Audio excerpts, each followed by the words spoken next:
water user committees, these are the committees which actually manage these water points. They put some monthly dues where you find each household can contribute 1,000 shillings.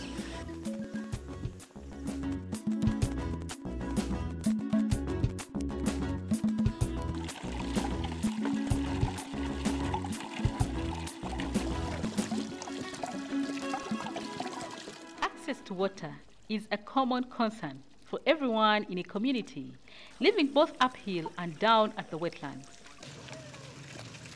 In western Uganda, in the Mount Rwenzori region, Rwambu is made up of several water aquifers that has made it a large river ecosystem that powers the Lake Edward and Lake George in the Democratic Republic of Congo. One of the main catchment areas is the Rwambu landscape, transcending from Kamwenge district to Uganda district.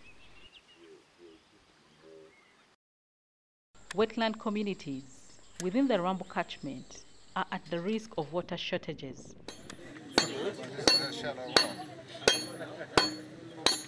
Health issues and livelihood loss.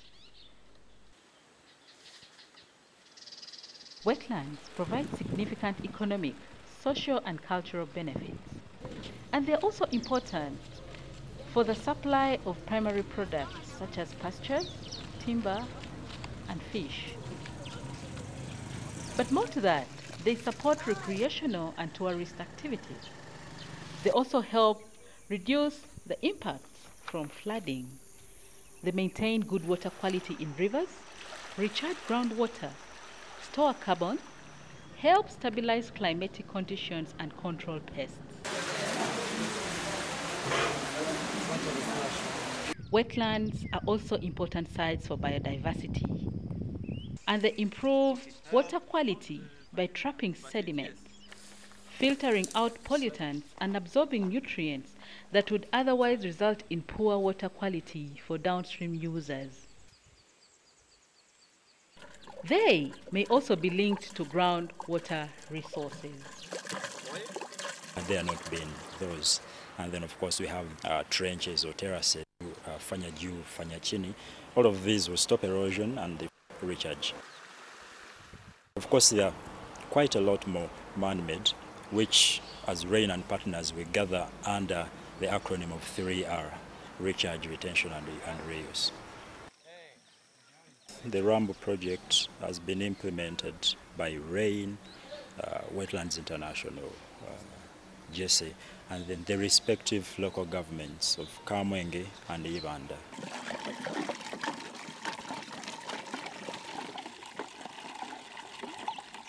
Now we have what we call stone bands, terrace types of interventions. Now the aim that there is the runoff water which comes from up here is collected. You don't lose a lot of nutrients that are being thrown away by the water, but also when it rains, you have running water come, and most of it comes and the stone bands here. So in a way, as the water reaches here, all of it is infiltrated into the ground. You have the runoff collected within the ground. It's stored within the ground, and so it that as it goes, as it's collected into the ground, it's recharging the groundwater aquifers. The number of plants which are growing here, so basically it's more of evidence that there is at this part of the hill where you have the stone bands. Basically a bit of increase in the number of people have replicated them, taken them up as erosion measures also.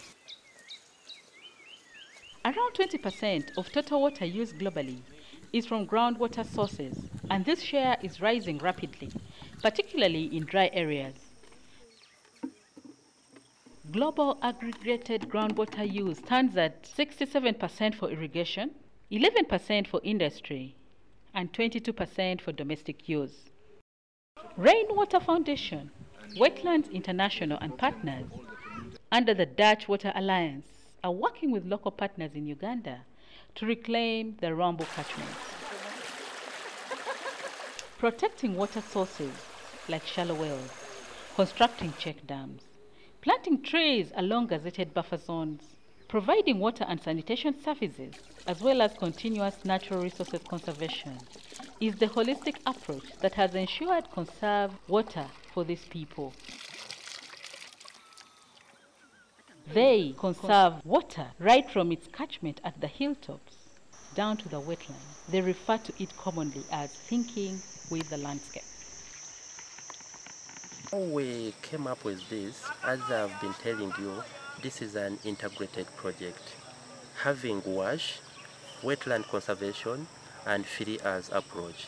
The way we've come up with this, we are trying to use different approaches, like the landscape approach, where you see we look at the entire landscape in general, as you see, because whatever you do upstream can also affect what is downstream.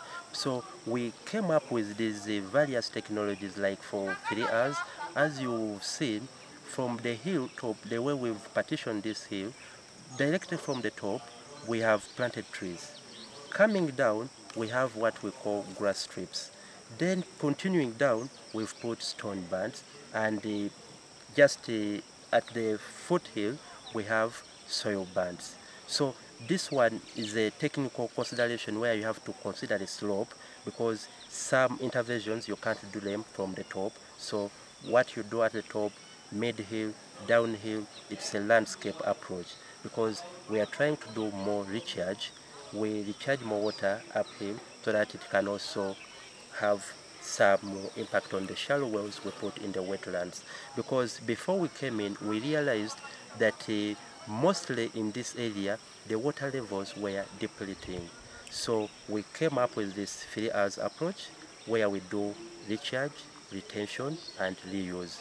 So whatever you've seen there, we control runoff, improve soil moisture, so that we can also allow some of the people from the wetland also cultivate uphill. Because if we improve these conditions uphill, where we don't have erosion, we have good moisture, so it actually leads some people to cultivate there as we do these soil conservation measures. Before we do construct any water point, a shallow well, we have to form what we call water user committees. These water user committees, these are committees which actually manage these water points. They put some monthly dues where you find each household can contribute 1,000 shillings. This goes to an account in case of any breakdown. They are able to maintain this. We are doing this as a way of sustaining these water points. In this program, we have what we call the FITS sustainability framework, where FOB, financial, institutional, technical, social, these principles. So we have to make sure that whatever we do will be sustained. So we have water user committees formed, and they actually take this day-to-day running of these water points. The intervention has taken on a multi-stakeholder approach. Teddy Twine is from the joint efforts to save the environment-JESE.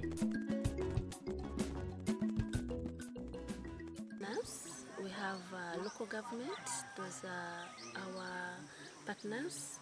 We have community members. We have also the donors, the international partners. We also work with media to amplify issues of advocacy, and yeah, those are the major partners. But yeah, we have also academic institutions, mainly for issues of research, action research. Yeah, those are our major partners. Yeah. Rwambu is a sub-catchment in the Lake George catchment, which Lake George is also under the Albertine Management Zone under the ministry. And we are working, since Lake George is a Ramsar site, it has a management plan. So as we implement as we implement the sub-catchment in Rwambu, we are also contributing to the bigger Ramsar site management plan. And we've seen a lot has happened in Rwambu, been put in Rwambu, both by community and some structures by other partners.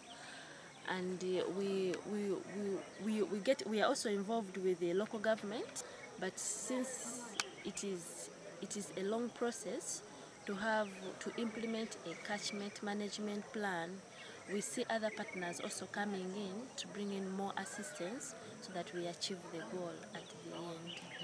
Even the district environment officer appreciates the partnership, the joint efforts to save the environment has done. He notes that the degradation of the wetland was severe because of the heavy dependence on the wetlands that led to its degradation. Our interventions plus our partners, I hope that if we continue sensitization of these communities, some of them are ignorant. I don't refute that. Some of them are ignorant. But I hope that these partners, if we continue with them and continue sensitizing communities, they will actually understand, some of them. Yesterday when we were having our lunch, you had those ladies singing. There was some message. There was some message that they actually appreciate our efforts.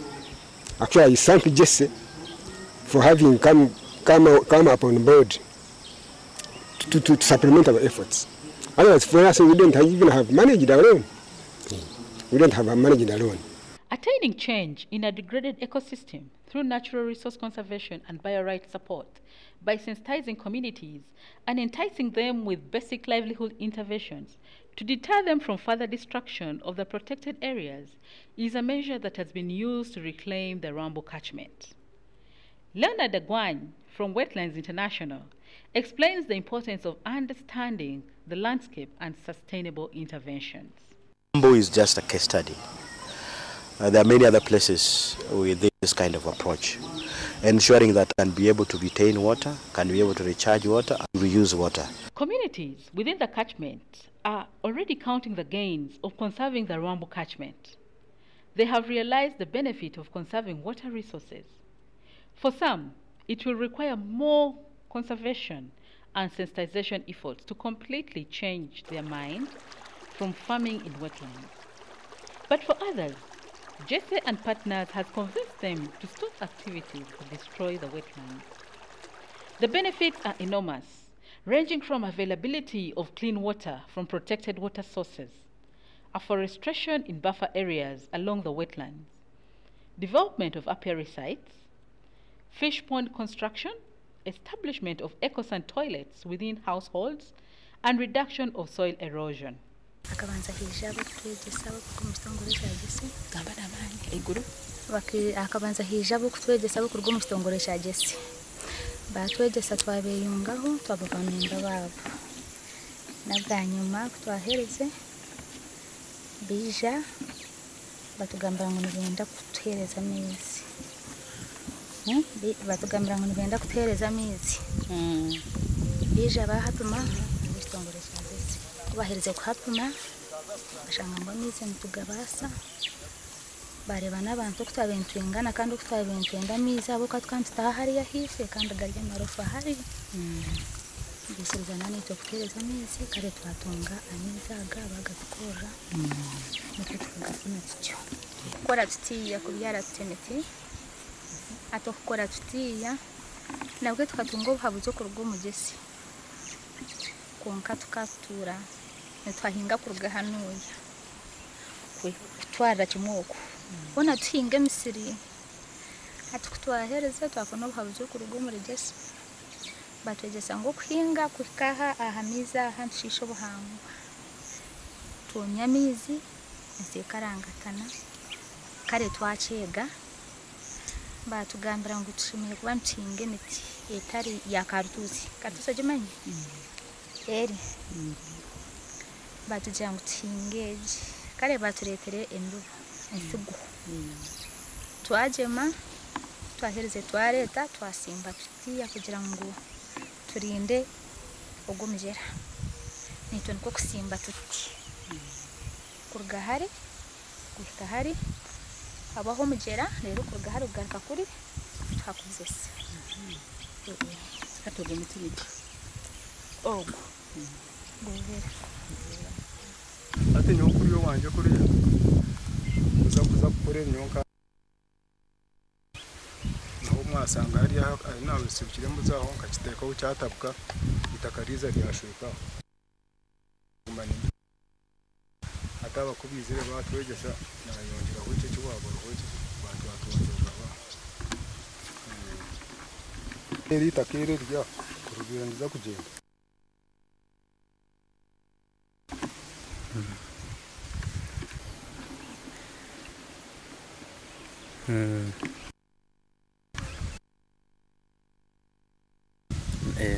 niba hababitire wa nyondo ngambiro kurunji ngo abageze ate chairman wabo ndabagenda bakoza akaba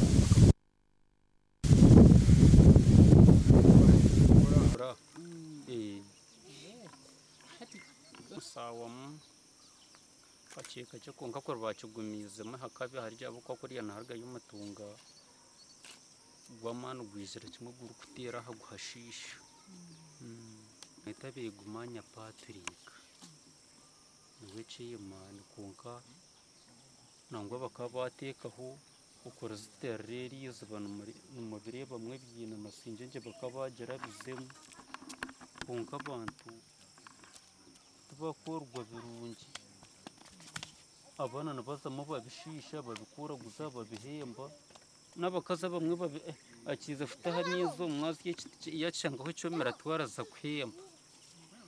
It is made of wood, sand, mud, and local things like banana fibers.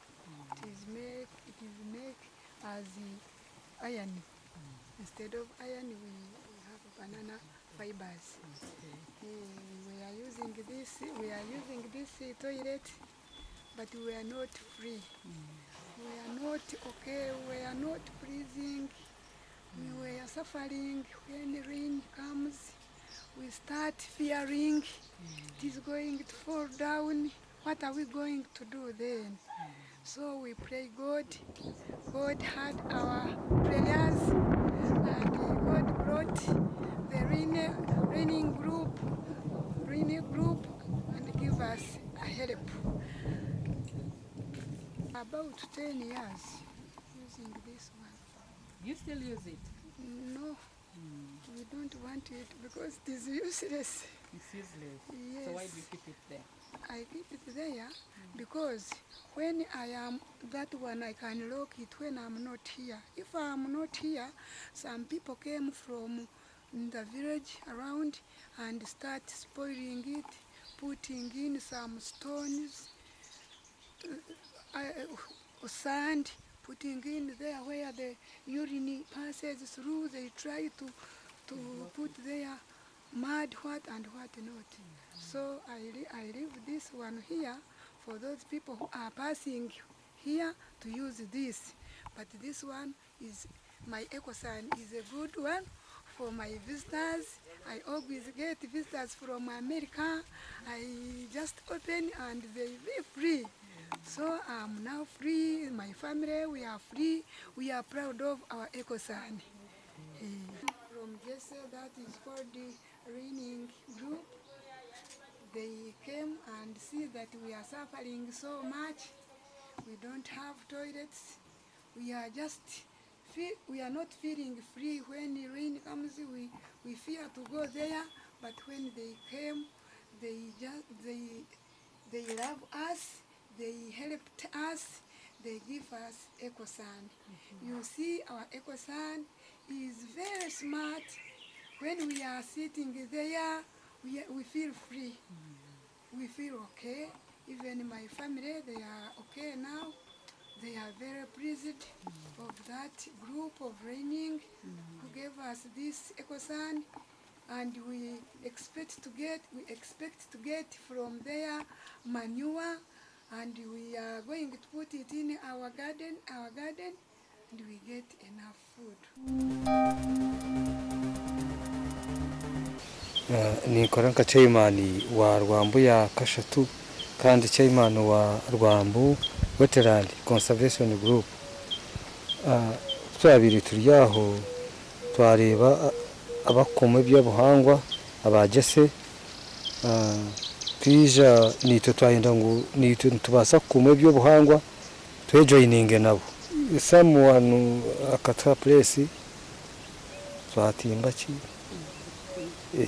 ekidiba cy'ebyenyanza iki kandi ito abantu nka group nito twaketimbire so ubwo hati tukacheza tutegerize ebyenyanza baturaganise kubireta kubitamo tukaba tuzaho buri cyakashato mu wiki tukamara nkamyaze ebiri 2 months kikaba kijye kibira twakwata imihoro twatema twahaboneza twabona kutandika gukora. Partnering with many stakeholders has yielded positively for communities around Rwambu. This case of landscape natural resources restoration is ideal for replication in many degraded areas in Uganda. It will continue flowing, but also the soil will be retained. So in agriculture, the drought also will continue growing because the water is there. So to me, recharging has multiple benefits. Could be very cheap actually, but the benefits can be enormous. So I advocate for it up and within our catchment approach. Actually, the 3 employing, they don't think about them, but I think from this one, highlight them more so that people can know actually what the underground water. While people are storing the water, they have probably not been thinking about it. They think we are storing water to our animals, now to give it that broader application so that we can know that we have the benefits actually more than what we thought. Right. We don't let it go, but we retain it and then it infiltrates slowly and finds its way down the wetlands, down in the gardens. Yeah, that's it. These are some of the other interventions, like the coffee. We have the trees that are being planted, the tree line, and those areas that have been identified. We are also trying out the check dams. We interacted with the community, and there used to be a spring flowing up the hill. But with the changing of the climate and the land use, the spring disappeared. So we are trying to see, can we revive the spring so that we reduce the walking of long distances to the wetland. So the picture you see down here is the check dam that was constructed to retain more water, and then maybe the spring that used to flow one time will reflow again. So these are earth bands. They were constructed. Down the earth bands we have a well that whose water used to reduce during the dry season. But we constructed earth bands upstream the dry well, and I think those who had the opportunity to visit this place, communities shared with you that at least now the water has increased, and it doesn't, the amount does not change much in the dry season, because also these ones hold water and then they let the water flow, infiltrate slowly into the ground. Issues as they happen, and to me I think it is a strategic approach to what you are doing. Because you can go to Sesta and say, I want to plant trees, but where do you plant trees and for what? So I find that very logical, and I think a good way of addressing the issues. Because oftentimes we say, I want to plant trees, or I want to construct check dams or some maybe recharge structures, but where and for what? So the logic you are putting in, I think, is very good, and it gets someone to understand why this here and not anywhere else. Now, regarding the measures you are implementing, actually these are the kind of measures the money we're talking about for source protection actually goes. As government, as I told you earlier, we are saying that every project will have 3% of the investment for source protection. And they are required to develop a source protection plan. Now that source protection plan should already identify measures you need to take to ensure that your source is protected. So a lot of what you are talking about are actually the things that can be funded using that money. And of course the issue is, do we have a critical mass of people that can put in place these measures? How do we ensure that we have people who can construct these check dams, who can put in these harvesting structures, who can do this? And I think as we move forward, maybe that could be one of the areas we think through. How do we get this scaled up? So that whichever part you go to, people can do it. Interestingly, people are doing a lot of this, and knowingly, not knowing that actually we are employing the 3R. We had some workshop last year in July, and we were targeting people working in Karamoja. And we were actually conducting a training on climate change adaptation. We were saying catchment-based approach to climate change adaptation. And our requirement was that whichever participant comes has to come with a case study. Some of the participants are here, they can tell you. It was very, very interesting to know that people are doing a lot of many of these. But people even working in the one district but never talk with each other. One is doing it this way, another one is doing it this way. So I think what we are doing is good, but we need sort of see how do we scale up and get maybe harmonization of approaches so that you can adopt some of these as the best, maybe best international practices. But having a critical mass is going to be very, very important. And I think the people who have been working in this area, you have a very big input to make to advance some of these areas in many other areas we are working in. So let's see how we can move this forward. You may think through.